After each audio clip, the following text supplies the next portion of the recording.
Thanks for staying with NDTV. You're watching the Friday edition of the World Report. I am Arjun Samar Mahindra. A restaurant recently launched by comedian Kapil Sharma in Canada, Surrey, was fired at on Wednesday night. In fact, several bullets hit the cafe and neighbouring buildings as well. At least 9 shots have been fired at comedian Kapil Sharma's cafe in Canada. Now, this comes just days after it was, in fact, inaugurated. Meanwhile, Khalistani terrorist Harjit Singh Laddi has taken responsibility for the shooting in which no one was injured. Meanwhile, my colleague Maha Siddiqui gets you more from Ground Zero. I'm standing on the 120th Street in Surrey in Canada, where comedian Kapil Sharma recently started his new venture, Cap Cafe. And here's Cap Cafe right behind us, which has had a bit of a shaky start considering that there was a shooting incident that took place right outside this restaurant on the morning of the 10th of July. The Surrey police say that they got a call at around 1:50 a.m. Saying that there was a shooting that has taken place outside this restaurant. In fact, I will take you exactly to the location where you can see the damage to the property, and the staff was still inside the restaurant at that time. However, none of the staff were injured. That is what the Surrey police press release clearly says. And here is the damage to the property. As you can see, glass shards lying there all over the place, with 3 windows, glass windows, that have been badly damaged because of the shooting that took place from right across the street over here. So it's this street behind me. This is the place where the assailants are believed to have come in a car, and they fired 8 rounds right across here, and the shots ended up damaging the property. As you can see clearly, this is the state of the building at the moment, with the establishment staff being pretty shaken up because of that. As of now, of course, this restaurant is closed because of this shooting incident. Now, while the Surrey police say that its frontline investigation support team is now going to look at this incident, this matter further, to see whether there were any past incidents that could be associated with this one, or what the motive could be behind the shooting. That's what they will investigate. Meanwhile, the Surrey police has canvassed this entire area. They try to speak with any eyewitnesses possible. They are looking for any surveillance cameras around this place through which they could get some clues and be able to piece together exactly what happened on the morning of 10th of July. So far, they say that they have not zeroed in on any suspect. But reports from India suggest that Babbar Khalsa International, the banned terror outfit, could be involved in this shooting. Meanwhile, just some time back, about 15-20 days ago, the Premier of British Columbia, the province where Surrey is, had spoken about the threats and extortion calls that some of the business establishments here in this area, specifically in Surrey, have been getting. And he said that he's going to write to Prime Minister Mark Carney asking him to at least list one of those he believes that operates out of India, Lawrence Bishnoi gang, as a terror outfit. So this is a matter that has been one of concern for the business community here.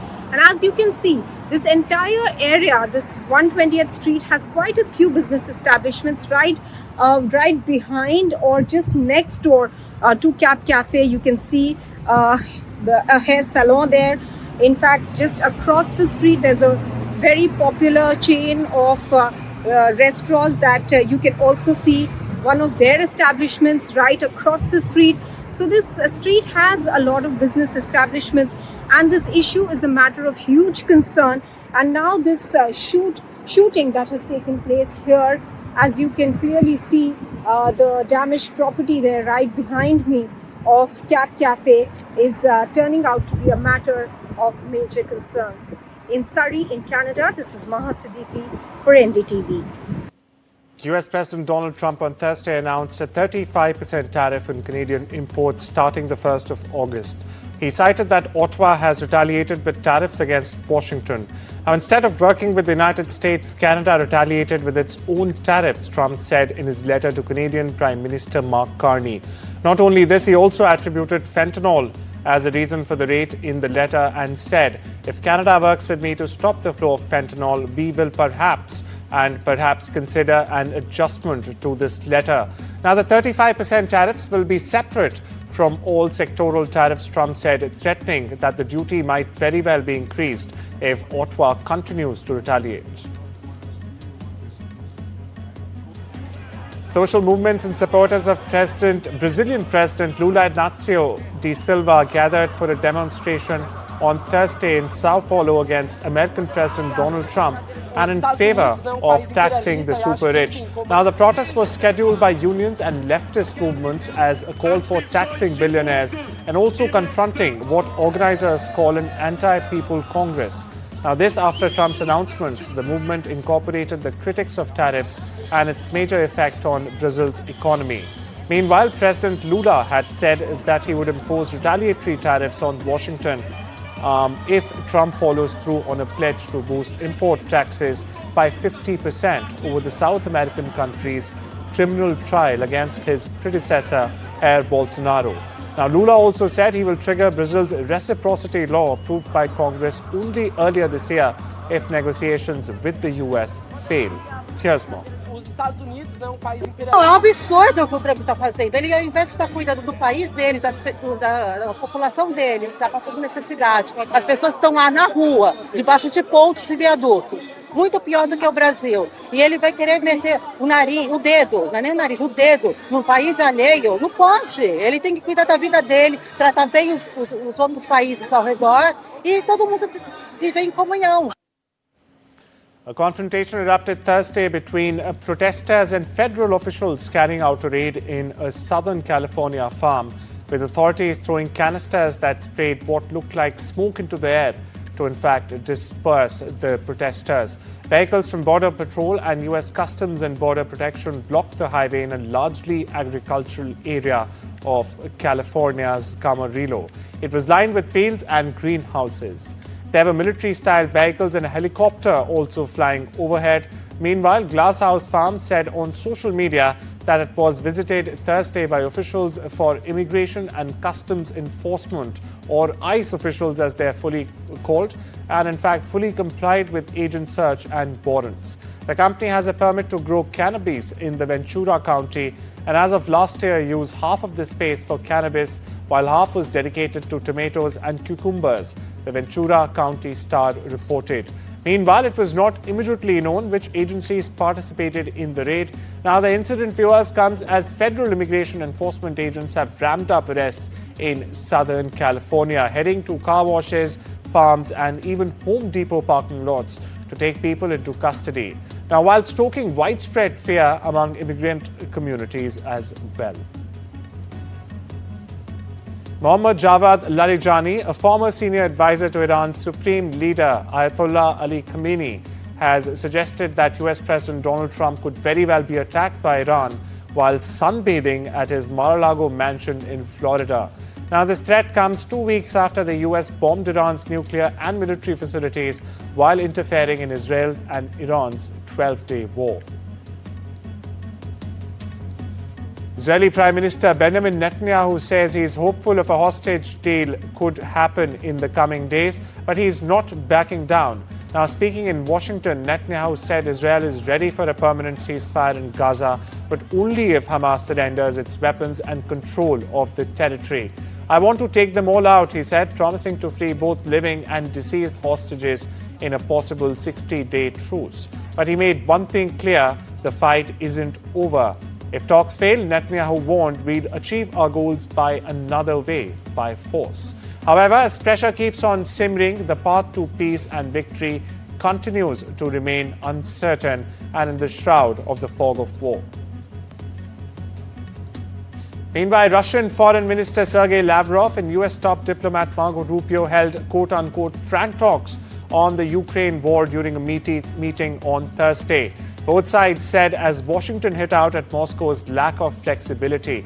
The US Secretary of State said Lavrov shared new ideas on resolving the conflict, which he promised to in fact present to US President Donald Trump as well. However, he played down the prospect of a breakthrough. The pair met hours after Moscow pummeled Kiev for a second night. And as the United Nations said, the number of victims from Russian attacks was at its highest level in 3 years. Donald Trump has said he plans to make a major statement on Russia as the US prepares to send more American weapons to Ukraine via purchases from NATO allies. Now, Trump, in a telephonic interview to NBC News, reiterated criticism of Russian President Vladimir Putin over Moscow's continued attacks on Ukraine. Not only this, he also said he expects the Senate to pass a tougher Russia sanctions bill sponsored by a close ally, Senator Lindsey Graham of South Carolina. US Secretary of State Marco Rubio will meet Chinese Foreign Minister Wang Yi in their first in-person meeting at a time of severing trade tensions between the two major powers. Washington's top diplomat is in Malaysia currently on his first trip to Asia since taking office, attending the East Asia Summit and the ASEAN Regional Forum alongside counterparts from Japan, China, South Korea, Russia, India, and the European Union, and even the Southeast Asian states. He is in fact meeting with Wong, will come amid escalating friction globally over American President Donald Trump's tariff offensive, with China only this week warning the US against reinstating heavy levies on its goods next month. Meanwhile, Beijing has also threatened to retaliate against the nations that strike deals with the US to cut China out of international and global supply chains. Rubio's visit is a part of an effort to renew US focus on the Indo-Pacific region and also to look beyond conflicts in the Middle East and Europe that have in fact consumed much of the Trump administration's attention. But that has been overshadowed by this week's announcement of steep US tariffs on many Asian countries and US allies that include 25% on Japan, South Korea and Malaysia, 32% for Indonesia, and a whopping 36% for Thailand and Cambodia. But that's not it. Myanmar and Lagos have been slapped with 40% tariffs by Washington. The prelim report from the investigation into the June 12th Air India plane crash in Ahmedabad is likely to be made public on the 11th of July. Now, the report led by the Aircraft Accident Investigation Bureau is expected to outline the sequence of events, details of the crash, and even the early findings from the probe. Now, the tragic crash claimed 241 lives, with just one survivor among the 242 passengers and crew on board. The aircraft failed to gain altitude after the takeoff from the Ahmedabad airport. Meanwhile, investigators say it peaked at just 625 feet before actually going down. India's AAIB is being supported by the US NTSB, Boeing, GE, and even an ICAO expert. Now, this was the first fatal crash of the Boeing 787 globally. The final report may take months, but for now, all eyes are on awaited prelim findings. The Indian Coast Guard rescued two US nationals stranded about 53 miles or around 80 kilometers south of the Nicobar Islands. ICG ship Rajveer carried out the rescue operation after the US consulate in Chennai, in fact, sent a distress message about the stranded US-flagged sailing vessel. The Indian patrol vessel navigated through rough sea and choppy water conditions to rescue the US nationals. Meanwhile, across the border, rescue efforts continue in Nepal to evacuate people stranded in flood-hit areas. And this after monsoon rains triggered a river flood in Rasuwa district that left 9 dead and nearly 20 others missing. At least 19 people, including 6 Chinese workers as well at the Beijing-aided inland container depot, remain missing in Nepal floods after the floods on Tuesday or the 18th or the 8th of July, in fact, which also washed away the friendship bridge that links Nepal to China. The number of videos online of child sexual abuse have generated by artificial intelligence have surged as pedophiles have pounced on developments in technology. Now, the Internet Watch Foundation said AI videos of abuse had crossed the threshold of being near indistinguishable from real imagery and in fact had sharply increased in prevalence online only this year. And from 2026, US visas for Indians could cost $40,000 under Trump's new visa integrity fee. NDTV's Parmeshwar Bawa takes you through what this means, who pays, and of course, how to get a refund. If you thought getting a US visa was already tough on the wallet, brace yourself. Because Donald Trump just slapped on a security deposit for entering his country. And no, it's not optional. It's called the Visa Integrity Fee, and it's part of a new law in the US. Well, the United States has passed the One Big Beautiful Act, and in it hides a quiet but powerful immigration punch, a $250 surcharge on nearly every non-immigrant visa. This includes the ones most Indians apply for, so the B1, B2, which is the tourist and business visa, F&M, which is the student visa, the H-1B, which is the work visa, and J, which is for exchange programs. You must note that only diplomats and international officials get a pass. The rest of us, not so lucky. So what's the actual cost for an Indian traveler now? Well, let's just break it down. Current B1 and B2 visa fee is at $185 US. Add $250 visa integrity fee to that post 2026, plus $24, which is the I-94 fee, and $13, which is the fee for transit waiver situations. The new total, that's around $472 US, or roughly around 40,000 Indian rupees. That's actually 2.5 times what you're paying today. And here's the kicker. This starts in 2026, but the $250, that will increase every year, pegged to US inflation. So by 2027, you might be shelling out even more. Why exactly is the United States doing this? Well, the official reason is to ensure compliance and reduce visa overstays. Basically, it's like a security deposit. You get it back only if you check out on time, clean up, and don't overstay. After spending more than 2 weeks on board the International Space Station, Indian astronaut Shubhanshu Shukla and his Axiom 4 crewmates are likely scheduled to return to Earth on the 14th of July, according to an official update from NASA on Thursday. Here's more. Of course, we're working with the station program, watching the Axiom 4 mission, carefully. Obviously, we need to undock that mission. I think the current targeted time is to undock around the 14th of July after the high beta period. The American Space Agency, NASA, has announced that astronaut Group Captain Shubhanshu Shukla's return journey to Earth will begin on July 14, 2025. Group Captain Shukla will undock from the International Space Station, then using the Crew Dragon named Grace by him, he will return to Earth and finally have a splashdown near the coast of California.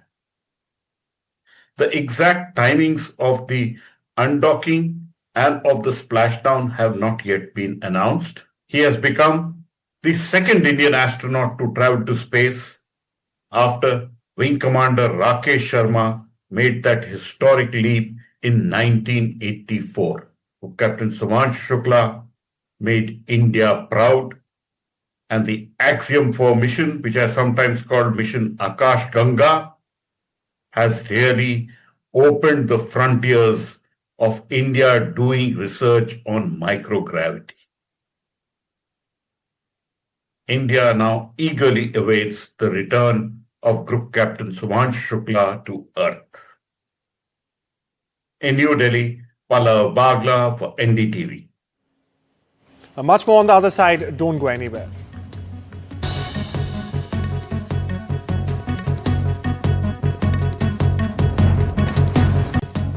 Welcome back. You're watching The World Report. Now on to updates from the world of business, where 2 months after its last one, Bitcoin has once again hit an all-time high, crossing $112,000 before reaching $113,000. Between the lines, there aren't many bitcoins, viewers, available for regular people to buy right now.